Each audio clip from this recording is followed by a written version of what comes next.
Hello नमस्ते।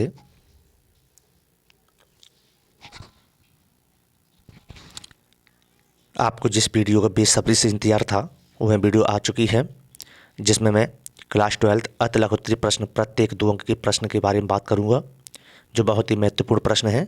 इन प्रश्नों को याद करने से आपको पेपर में वही प्रश्न मिलेंगे जो मैं आपको बताने जा रहा हूं। तो इसीलिए प्यारे विद्यार्थियों, अभी तक चैनल को सब्सक्राइब नहीं किया तो इसे सब्सक्राइब कर लें। तो मैं आगे बढ़ता हूँ इस प्रश्न की तरफ, और इसमें पहला प्रश्न देखता हूँ।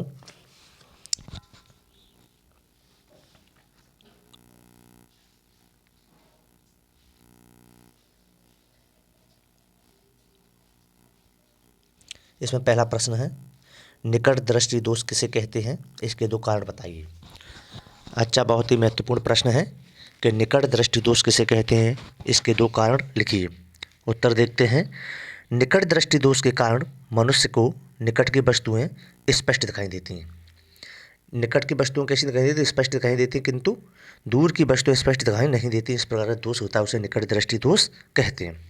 इसके कारण क्या है कि नेत्र लेंस तथा रेटिना के बीच की दूरी बढ़ जाना। यह दोष कब होता है? जब नेत्र लेंस और रेटिना होता है।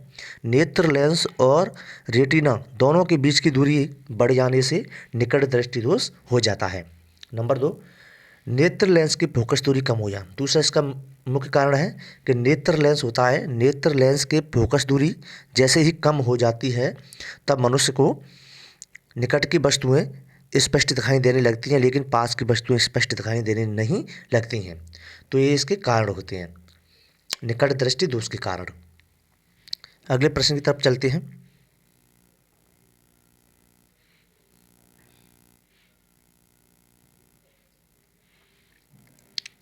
नेत्र लेंस के कोई 2 उपयोग लिखिए। नेत्र लेंस के कोई 2 उपयोग लिखिए। इंपोर्टेंट प्रश्न। तो नंबर 1 इसमें लिख सकते हैं कि नेत्र लेंस के 2 उपयोग निम्नलिखित हैं। इसमें मैं आपको 4 उपयोग बता रहा हूं, आप इसमें से कोई 2 उपयोग याद कर लीजिए।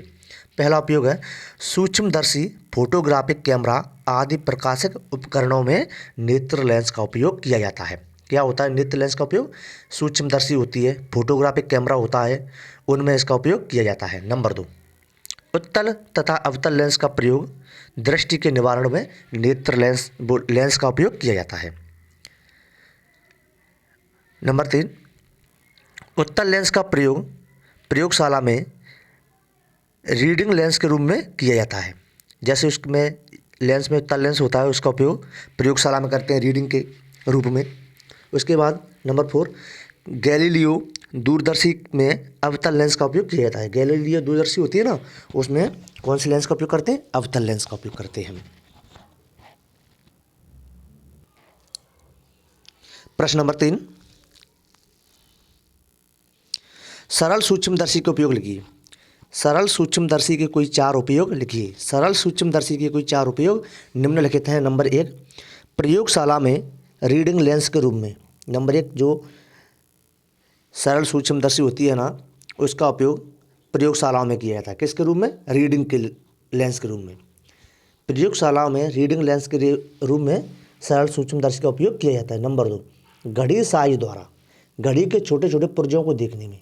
जो घड़ी होती है ना, घड़ियों के छोटे छोटे पुर्जे होते हैं, उन्हें देखने के लिए सरल सूक्ष्मदर्शी का उपयोग किया जाता है। नंबर 3, हस्तरेखाओं को पढ़ने में। हस्तरेखाएं होती हैं, हाथों में जो रेखाएं बनी रहती हैं छोटी छोटी, उन रेखाओं को पढ़ने में भी सरल सूक्ष्मदर्शी का उपयोग किया जाता है। नंबर 4, पुलिस द्वारा फिंगरप्रिंट की जांच करने में। जैसे ही कोई केस बनता है तो वहाँ पर फिंगरप्रिंट होते हैं, तो पुलिस के द्वारा जो फिंगरप्रिंट जांच करते हैं तब वह भी सरल सूक्ष्मदर्शी के उपयोग के द्वारा की जाती है।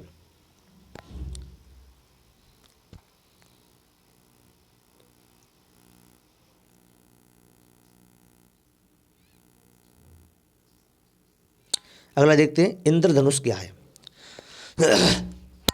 इंद्रधनुष देखते हैं कि आपने देखा होगा कि बरसात के दिनों में जब सूर्य का श्वेत प्रकाश बरसात की बूंदों पर पड़ता है, बरसात के दिनों में जब सूर्य का श्वेत प्रकाश बरसात की बूंदों पर पड़ता है तो कभी कभी सूर्य की विपरीत दिशा में आकाश में विभिन्न रंगों का एक वृत्तीय चाप दिखाई देता है, जिसे इंद्रधनुष कहते हैं। इंद्रधनुष क्या होता है कि जैसे आपने देखा होगा कि बरसात के दिनों में जो सूर्य का श्वेत प्रकाश होता है वो बरसात की बूंदों पर गिरता है। तब कभी कभी सूर्य की विपरीत दिशा में आकाश में विभिन्न रंगों का एक वृत्तीय चाप बन जाता है, जिसे ही इंद्रधनुष कहते हैं। इस इंद्रधनुष में 7 रंग होते हैं, जिसे बैजानी हपी नाला के नाम से जानते हैं। जैसे इसमें सबसे पहले बैगनी होता है और सबसे अंतिम जो कलर होता है, रंग होता है, वह लाल होता है। अगला प्रश्न है, दृढ़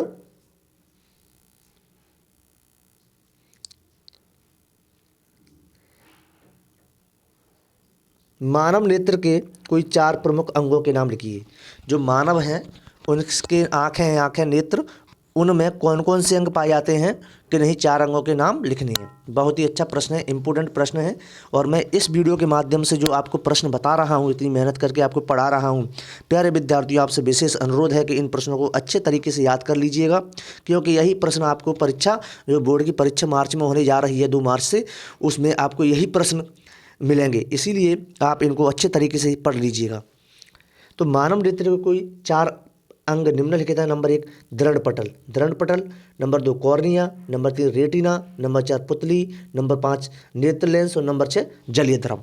ये क्या है, इसमें मैं 6 अंग बता दिए हैं, लेकिन यह कोई 4 अंग पूछ रहा है तो आपको 4 याद करना है और लिखना भी है 4 इसमें।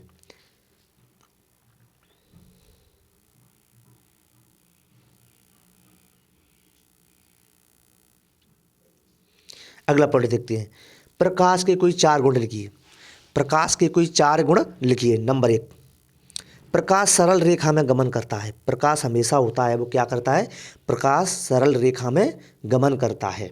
नंबर 2 प्रकाश के गमन के लिए माध्यम की आवश्यकता नहीं होती है। जैसे प्रकाश गमन करता है तो उसमें किसी भी प्रकार के कोई माध्यम की आवश्यकता नहीं होती है और यह हमेशा सरल रेखा में ही गमन करता है। नंबर 3 प्रकाश की किरणें अपवर्तन, परावर्तन, वर्ण विक्षेपण का गुण प्रदर्शित करती है। नंबर 3 है, प्रकाश की जो किरणें होती हैं वो अपवर्तन, परावर्तन और वर्ण विक्षेपण का गुण प्रदर्शित करती हैं। नंबर 4 निर्वात में प्रकाश की चाल 3 गुणा 10⁸ मीटर प्रति सेकंड होती है। तो निर्वात होती है ना, निर्वात में इसकी जो प्रकाश की चाल होती है, जो पहले ओटी में भी पूछ लिया गया है, निर्वात में प्रकाश की चाल डॉट डॉट डॉट होती है, तो 3 गुणा 10⁻⁸ मीटर प्रति सेकंड आपको इसका सही आंसर करना है। तो इसके प्रकाश के 4 गुण हो गए। अच्छा प्रश्न है, इंपॉर्टेंट प्रश्न है, इसको भी आप पढ़ लीजिएगा, याद कर लीजिएगा।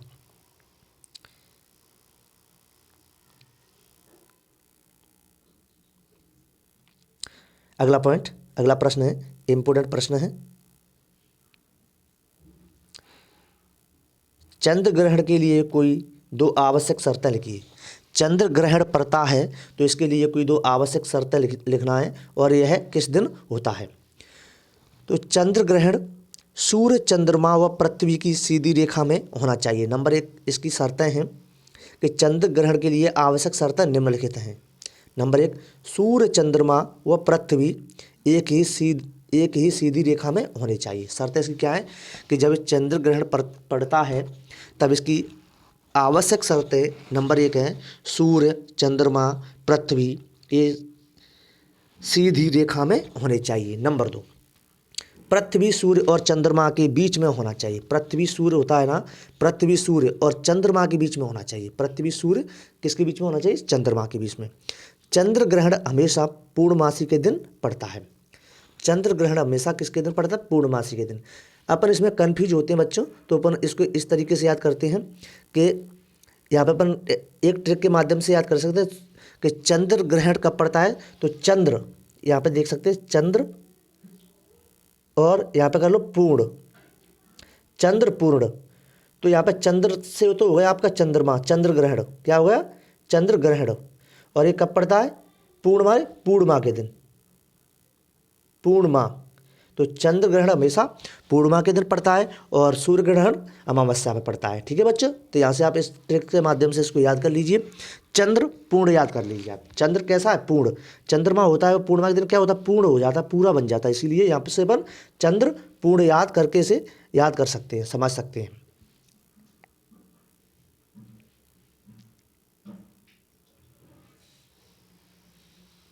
देखते हैं नेक्स्ट प्रश्न। अवतल लेंस की कोई दो विशेषताएं लिखिए। अवतल लेंस बीच में पतला होता है। अवतल लेंस होता है जो बीच में उसका साइज कैसा होता है, पतला होता है, और किनारों पर अवतल लेंस कैसा होता है, मोटा होता है। अवतल लेंस बीच में पतला तथा किनारों पर मोटा होता है। नंबर 2, यह प्रकाश की किरणों को फैलाता है। अवतल लेंस होता है वो प्रकाश की किरणों को फैलाता है, अतः इसे अपसारी लेंस कहते हैं। अवतल लेंस को क्या कहते हैं, अपसारी लेंस, क्योंकि यह प्रकाश की किरणों को फैला देता है। नंबर 3, निकट दृष्टि दोष के निवारण के लिए इसका उपयोग किया जाता है। निकट दृष्टि दोष, जब किसी मनुष्य को निकट दृष्टि दोष होता है तब अवतल लेंस से बने चश्मे को पहनने से निकट दृष्टि दोष को दूर किया जा सकता है। तो इसमें आपको 2 विशेषताएं पूछी गई हैं, लेकिन मैंने आपको 3 विशेषताएं बता दी हुई हैं। तो इसीलिए मेरे प्यारे विद्यार्थियों, इसमें से आप कोई 2 विशेषताएं पेपर में लिख सकते हैं, क्योंकि 2 अंक का प्रश्न है। और जो मैंने आपको इसमें अभी 8 प्रश्न बताए हुए हैं वो बहुत ही महत्वपूर्ण प्रश्न हैं और 2 अंक के प्रश्न हैं पेपर में, इन्हीं में से आपको 100% मिलेंगे।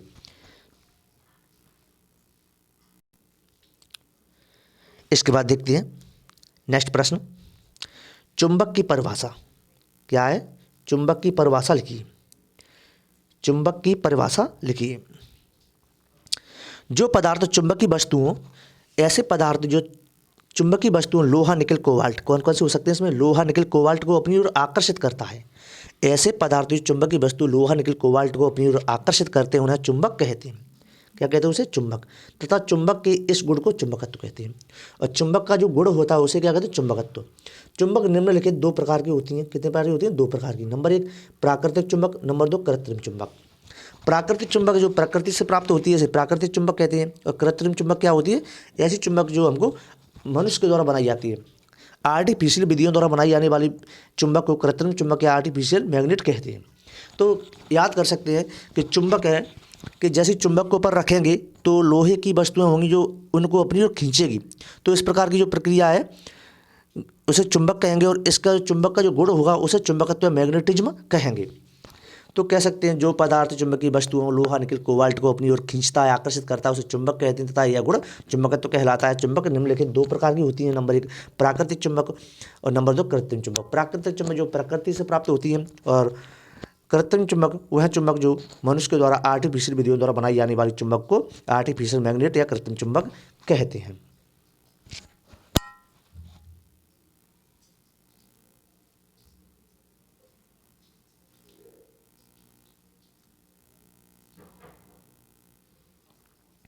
अगला पॉइंट देख लीजिए प्रश्न।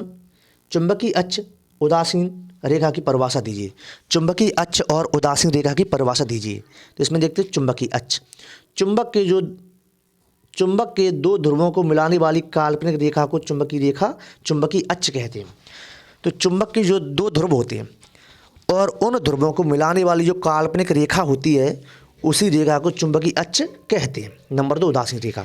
चुंबक के मध्य भाग से चुंबक के लंबवत गुजरने वाली काल्पनिक रेखा जहां आकर्षण शून्य होता है उसे उदासीन रेखा कहते हैं। समझ सकते हैं चुंबकीय अक्ष। चुंबक के 2 ध्रुवों को मिलाने वाली काल्पनिक रेखा को चुंबकीय अक्ष कहते हैं। नंबर 2 उदासीन रेखा। चुंबक के मध्य भाग से, चुंबक का जो बीच वाला भाग होता है वहाँ से चुंबक के मध्य भाग से चुंबक के लंबवत गुजरने वाली काल्पनिक रेखा जहाँ आकर्षण कैसा होता है? शून्य होता है, उसे उदासीन रेखा कहते हैं। उसे क्या कहते हैं बच्चों? उदासीन रेखा कहते हैं।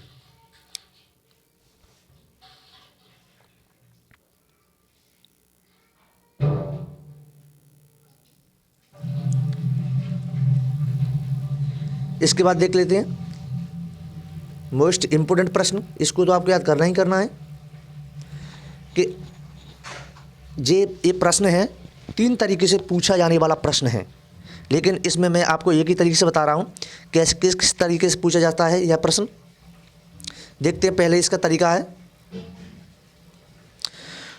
अस्थायी चुंबक तथा स्थायी चुंबक में अंतर लिखिए, अथवा अस्थायी चुंबक तथा स्थायी चुंबक एक दूसरे से किस प्रकार भिन्न हैं, अथवा अस्थायी चुंबक तथा स्थायी चुंबक में विभेद कीजिए। यह प्रश्न 3 तरीके से पूछे जाने वाला प्रश्न है। बहुत ही मोस्ट इम्पोर्टेंट प्रश्न होने जा रहा है, तो इसीलिए इसे देखिए अस्थायी चुंबक और स्थायी चुंबक। एक साइड देखते हैं अस्थायी चुंबक, दूसरी साइड स्थायी चुंबक। अस्थायी चुंबक क्या है? इसका चुंबकत्व तो शीघ्र नष्ट हो जाता है। अस्थायी चुंबक का जो चुंबकत्व होता है, चिपकाने का गुण, वह शीघ्र नष्ट हो जाता है।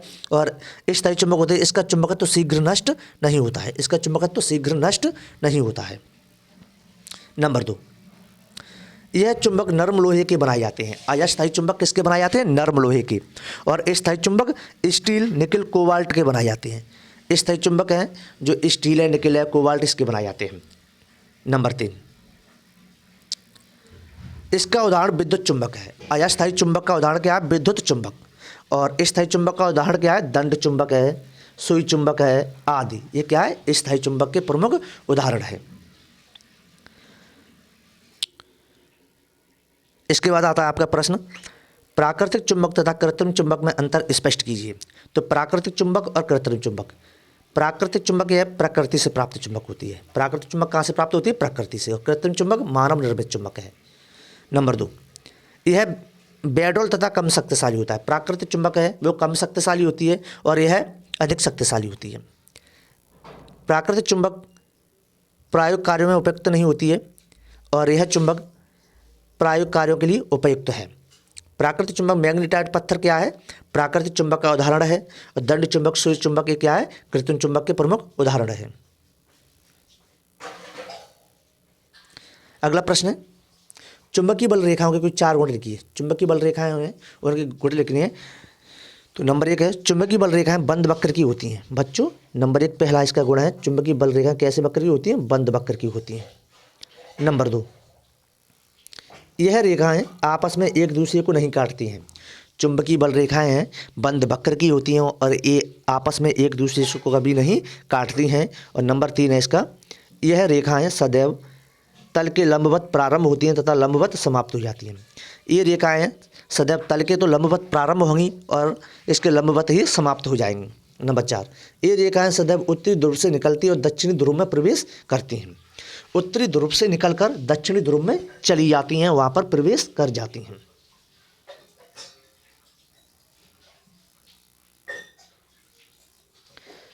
अगला पॉइंट है, इंपोर्टेंट पॉइंट है, प्रश्न है, चुंबक के कोई 4 गुण लिखिए। चुंबक के कोई 4 गुण लिखिए। तो नंबर 1 का गुण है, चुंबक चुंबकीय पदार्थों को अपनी ओर आकर्षित करता है। पहला गुण है कि चुंबक है जो कि चुंबकीय पदार्थों को अपनी ओर आकर्षित करता है अर्थात खींचता है। नंबर 2, चुंबक को स्वतंत्रता पूर्वक लटकाने पर हमेशा उत्तर दक्षिण दिशा में रुक जाती है। जब चुंबक है इसको जब जैसे अपन लटका देंगे तो ये हमेशा उत्तर और दक्षिण की दिशा में रुक जाएगी। नंबर 3, चुंबक के दोनों ध्रुवों को अलग अलग करना असंभव होता है। जब चुंबक में 2 ध्रुव होते हैं, उत्तरी ध्रुव और दक्षिणी ध्रुव, इन ध्रुवों को अलग अलग नहीं कर सकते हैं। नंबर 4, चुंबक के सजाती ध्रुवों में प्रतिकर्षण होता है। जब इनके सजाती ध्रुव लेते हैं, सजाती ध्रुव, तो इनको आपस में चिपकाते हैं तो एक दूसरे से चिपकते ना चिपकते हुए प्रतिकर्षित करते हैं एक दूसरे को। ये बहुत ही महत्वपूर्ण प्रश्न है, इंपोर्टेंट प्रश्न है। आइए प्रश्न, चुंबक का चुंबकत्व नष्ट होने के कारण बताइए।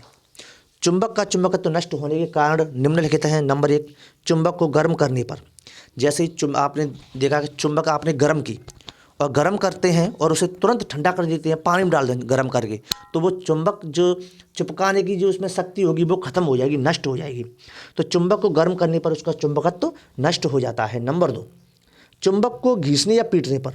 चुंबक को पीटने पर, इसको अगर पीटेंगे थोड़े से तो उसका चुंबकत्व खत्म हो जाएगा, उसे चिपकाने की शक्ति खत्म हो जाएगी। नंबर 3, चुंबक को चुंबकीय वस्तुओं के समीप रखने पर। जब चुंबक है उसको चुंबकीय वस्तुओं के समीप रखेंगे, पास में रखेंगे तो उसका चुंबकत्व नष्ट हो जाएगा। तो कह सकते हैं कि चुंबक का चुंबकत्व नष्ट होने के कोई 2 कारण निम्नलिखित है। नंबर 1, चुंबक को अत्यधिक गर्म करके उसे ठंडा करने पर उसका चुंबकत्व नष्ट हो जाता है। नंबर 2, चुंबक को पीटने पर उसका चुंबकत्व नष्ट हो जाता है और चुंबक को चुंबकीय वस्तुओं के समीप रखने पर भी उसका चुंबकत्व नष्ट हो जाता है। तो बहुत ही महत्वपूर्ण प्रश्न मैंने आपको इस वीडियो के माध्यम से आपको पढ़ाए और जो मैंने आपको 2-2 नंबर के 2-2 अंक के प्रश्न बताए हुए हैं, बहुत ही इंपॉर्टेंट प्रश्न है। इसीलिए मेरे प्यारे विद्यार्थियों, आप इस वीडियो को देखते रहिए और इन प्रश्नों को अच्छे तरीके से पढ़ते रहिए और याद कर लीजिए। तो अभी तक आपको हमारे साथ वीडियो में अंत तक बने रहने के लिए और पढ़ाई करने के लिए बहुत बहुत धन्यवाद। और मैं आशा करता हूँ, उम्मीद करता हूँ आपकी पढ़ाई ठीक तरीके से चल रही है। जय हिंद, जय